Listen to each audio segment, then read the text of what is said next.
Have a good day to all. Jimmy is with you as always. And today we have another batch of stories. I hope you did not forget to like and subscribe to the channel. This is very important to me. I love you all. Let's get started. The first story today from the user Throw-Rated Tubatrap. Let's listen. I had an argument with my fiance this morning. We've been dating for 2 years, engaged since September, and for the most part, everything has been going well. We've been planning a quiet backyard ceremony so that we can save up for a house instead. We've been communicative and managed to get through fights in the past, but this takes the cake. He's been evasive for the past 2 weeks about the wedding or any future plans we've made, and I basically had to corner him this morning before leaving for work to ask him what's going on. Turns out, while he was dog-sitting for his uncle early in February, they had a chat that stuck with him. When they were talking about life and how things have been, his uncle admitted he resented his ex-wife for baby-trapping him. And now he's divorced while his ex-wife is dating again. And my fiance's cousin is an entitled asshat who terrorized him when they were both teenagers. Turns out, it's been sitting in his mind. He says that he thinks I'm about to spring a pregnancy announcement on him and trap him in the marriage. This is despite the fact that he knows that I don't want kids. I basically raised my siblings and lost out on my childhood. I told him about not wanting kids when we first started dating. We were both on the same page, and I've asked him about getting a vasectomy in the past, which is why it's surprising that he thinks that I'm trying to baby trap him. Thing is, the first chance I got, which still took a long time, I got my tubes tied. I literally can't get pregnant. I reminded him of this fact, and that made him go really quiet. He didn't even apologize or say anything, so I told him that if he's going to be like this over a made-up issue in his head, I don't know how much I'd trust him in a real crisis. Now I'm wondering if I was too harsh and what steps we can take to move forward, or if I'm the right amount of angry and I should just end it. I have no idea what to do right now. Author update the story. It's been an exhausting week, both at home and work. Basically, we're not engaged anymore, he moving back to his parents, and our relationship is over while he works on for himself. To answer some questions, no, he wasn't cheating, nor was there a secret baby on the side. Half a yes to him having second thoughts, half yes to him being influenced by family and friends. I won't go too much into the details, just that his uncle's family were always awful to him. They were always the go-to babysitters. And he has trouble standing up to that generation of his family. He's impressionable, and he has trouble separating fact from fiction because of that and them. Another factor is that one of his formerly child-free friends announced his wife's pregnant during New Year's, and he's been excited about it. My ex-fiancé's wondering if he'd change his mind, especially since his parents do want to have grandchildren and have been asking if we're going to wait before having them.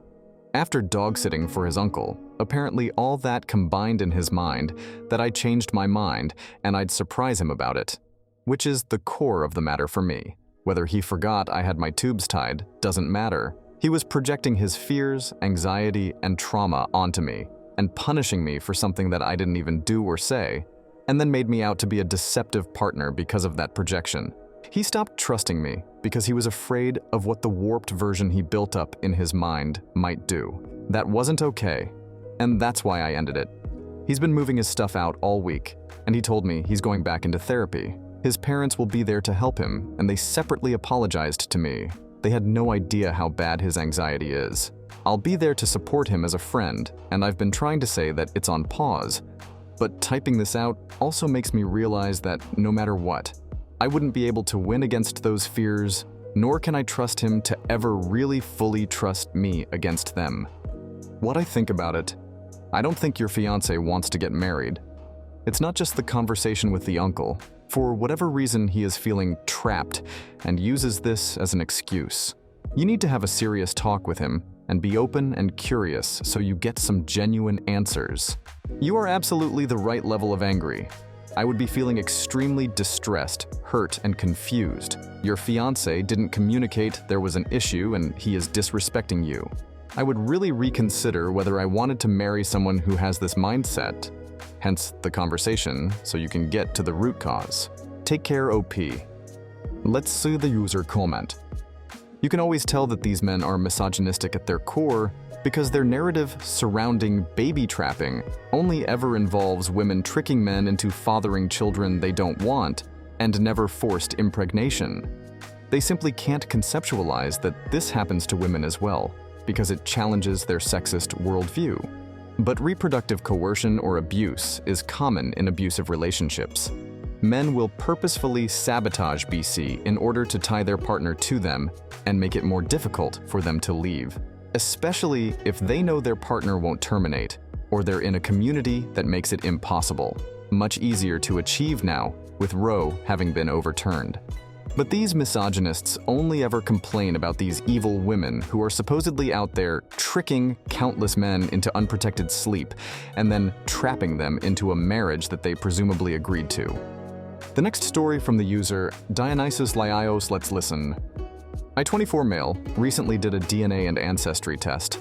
I won't name the brand because I don't want this to seem like an ad. I was adopted by my parents when I was 7 years old. I don't really remember much, if anything, of my life prior to being adopted, but I know that I was neglected, to say the least. Just to put that context out there, I've never really had intentions of meeting my biological family.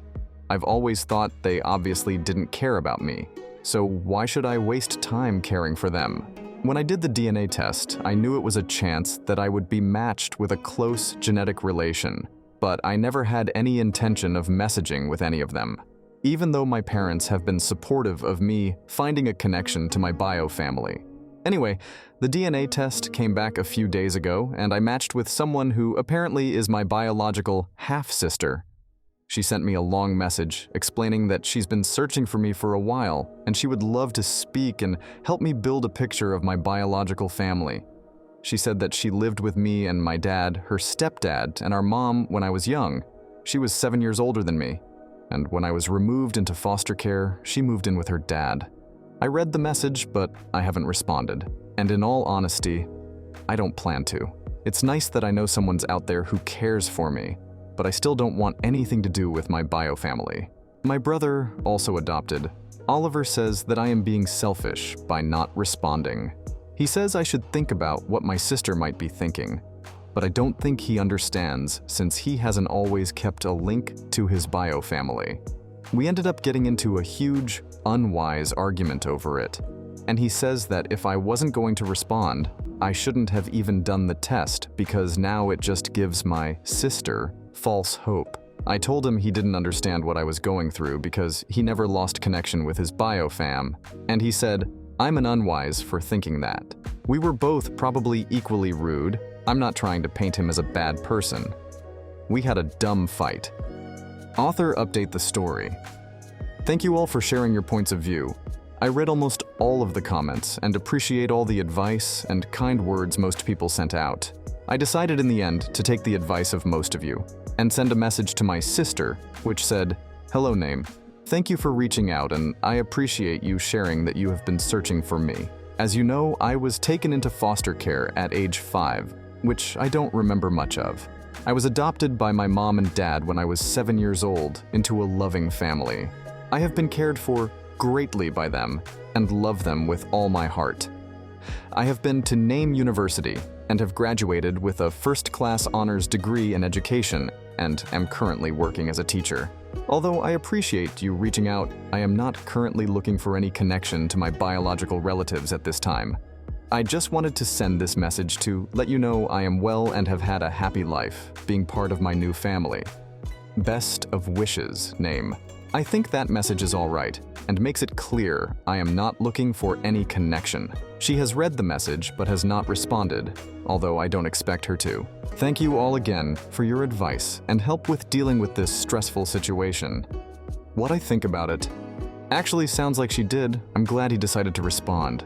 Sad they had such an awful childhood, but it sounds like she was a good big sister and had to grow up too fast for him. As so many pointed out, there was a reason, even if subconscious, that he made the results public. Some part of him wanted to know what was out there and what life might have been like or was like figuring out what the hell peanut butter dog means. The trauma was there, and it sounds like this may have helped bring some closure. Poor dude though, he's also right in that he doesn't owe anyone anything, and I think everyone involved, including the sister, would understand if he hadn't said a word. Let's hear what the users wrote. Thank God they got the mother too. Whether she knew about it from the beginning or found out about it later, there's really no excuse for not trying to get her daughter back. Also, what kind of mother doesn't go with to drop their child off at boarding school? I'd understand if she was being abused and afraid for her and her son, but they were in Taiwan, and it didn't sound like she was being monitored. She absolutely could have worked with local authorities and possibly the US Embassy, since her children are American citizens too. If my husband couldn't give me a satisfactory answer to why I couldn't go with my child, why I never heard from her, and then I found out she was sold into slavery, there's no door I wouldn't kick down and no avenue I'd have left unexplored to find my child. I'd also have never let her go in the first place. But I'm in a different position than Oops Mom. What complete and utter pieces of shit all of the adults in that family are. The story number 3 from user Gigi Laser Let's Listen Him. My 30 male was on a flight from Atlanta to LAX last night. Packed flight, everyone just trying to get some sleep. About 2 hours in, the lights come on, and an announcement crackles through the intercom. Turbulence ahead. Fasten seatbelts. Pretty standard stuff. Then all hell breaks loose. This woman, maybe late 40s, impeccably dressed, starts freaking out, screaming about air pockets, demanding to speak to the pilot, the whole 9 yards. Flight attendant, super patient lady, bless her, tries to calm her down, explains its standard procedure. Turbulence is normal. Nope, not having it. This lady, who we'll name Jane, throws a fit. Not the screeching, nails on a chalkboard kind, but a cold, steely fury. She accuses the flight attendant of lying, of putting everyone in danger, and demands to be deplaned immediately. Flight attendant says that's not possible mid-flight, and Jane launches into this whole spiel about how she's a doctor, pulls out an ID to prove it. And if something happens, it's on the airline. Now, the rest of the plane is awake. People are grumbling, some looking scared. A baby starts crying. Flight attendant is trying to reason with Jane, but it's like talking to a brick wall. Finally, I just lose it. I yell out, probably a little too loudly. Look, lady, we all get turbulence.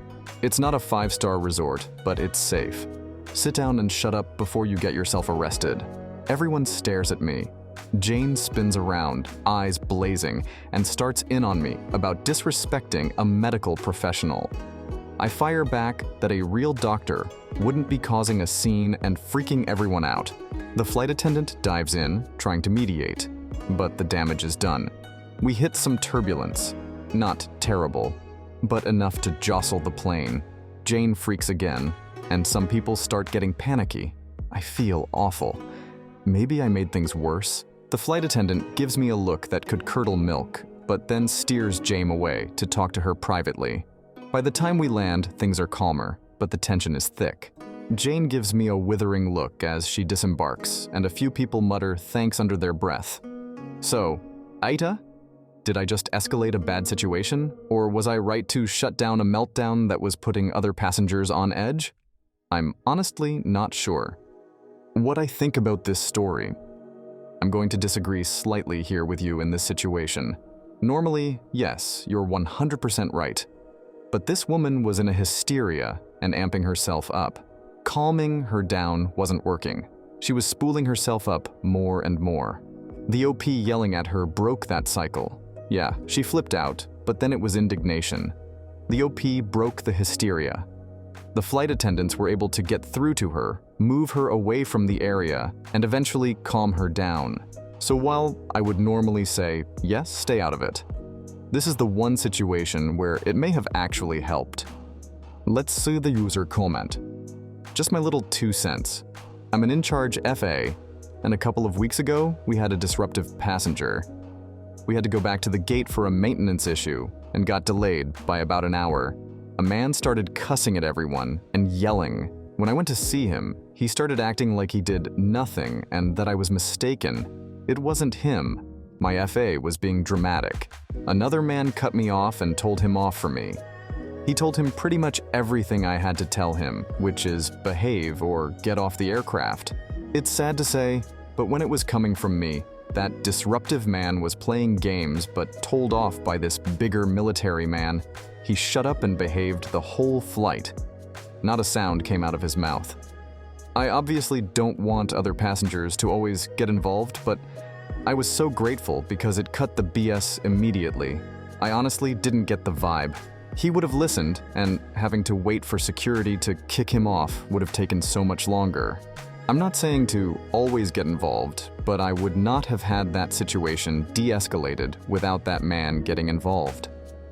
Thanks to everyone who watched to the end. See you today in the second part. Goodbye to everyone.